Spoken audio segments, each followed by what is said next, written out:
have the tour to Australia 2003, and it was quite a comeback for you, considering the previous tour. You did well, picking wickets, then you got runs as well in the one-day series.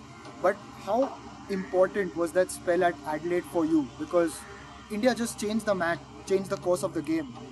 Yeah, I mean, again, that's the difference between a Lord's 100 and a 6-wicket performance at Adelaide. I mean, firstly, it was Rahul and Lakshman who actually got us close to that 550. I mean, if they had not batted as well as they did, we were out of the game in the first day and a half itself when Australia scored 550. So, for them to get us that close, and then obviously we bowled them out. I mean, then we always knew 230, the wicket was still pretty good. It wasn't as bad as Adelaide normally gets on a 4th or a 5th day. So we had every chance of getting that 230, and again Rahul got a 70. So yeah, to actually win a test, especially after being on that 99-2000 trip where we were thrashed. I mean, it never looked like we had a chance. Then going on this trip and being written off by, I think, everyone in India when we actually went on that trip. I mean, to an extent, you kind of say fair enough, because Australia were the best team for those 10-15 years. I mean, they were a massive team, full of great players. So, but still, when a lot of your fellow Indians kind of write you off even before the tours begun, whether that's the case on paper or not, you still have to, go out there and play. And fortunately, that was probably one of the best feelings to have after being on the previous tour where we got beaten 3-0 and beaten quite badly. So to win that test for all of us who had been on the previous trip was a super feeling. I mean, I can't explain. And then when you contribute by getting some wickets or getting some runs to a victory, it actually makes it even sweeter. But even if you get a 0 or don't get any wickets and you win the game, it's a happy dressing room always. And that brings me to this question. On that tour in particular, you troubled Justin Langer. So, what I want to talk a bit about your bowling.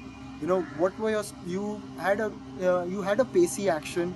You did get a bit of pace, and you also had a good Yorker. But who were the batsmen who you kind of thought you had a better chance? It just depends on how you're bowling at a particular time. I mean, if you're bowling well, you think you have a chance against most batsmen, because then you're getting the ball in the right area, whether it's swinging or seaming or depend on the pitch. So you don't have any pre-thoughts about this batsman.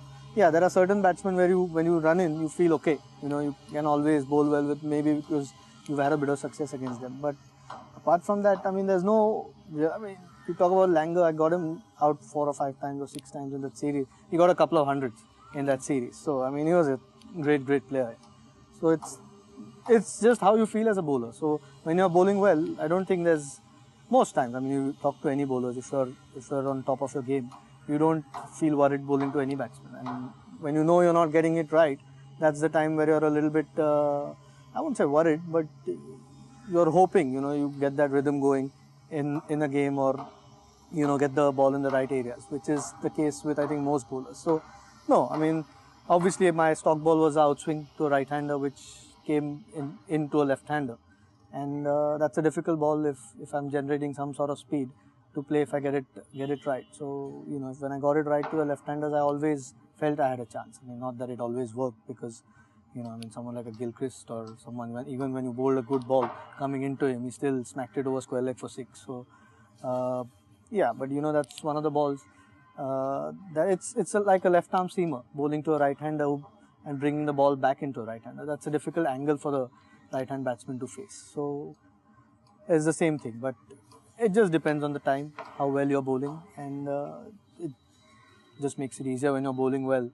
Then you don't think about who the batsman is at the other end. And then the 5-for at Pune, the 6-for at Melbourne. Which one is better? Which one is your more dear spell? The 6-for was my first 5-for in one-day cricket, so that's a little bit special. But again, we lost that game. So yeah, but still, I mean, yeah, you're happy for your performance, but you kind of don't remember them in losses. You want to end up on the winning side. So Sri Lanka in Pune, obviously we won that game quite comfortably. So that is obviously, makes it a bit sweeter. So yeah, I mean, there are lots of times when you get 1 or 2 wickets, which is crucial to a game victory, that sometimes satisfies you more than a 4-for where you've ended up losing. And that's That's the beauty of sport. I mean, you share the dressing room with 14 other guys, and you should see the difference between a winning and a losing dressing room. And you don't want to let that winning feeling go out of the dressing room. That's why you work as hard as you do on the field. So Ajit, thank you for joining us, and we wish you the very best. Pleasure. It's been a pleasure. Thank you.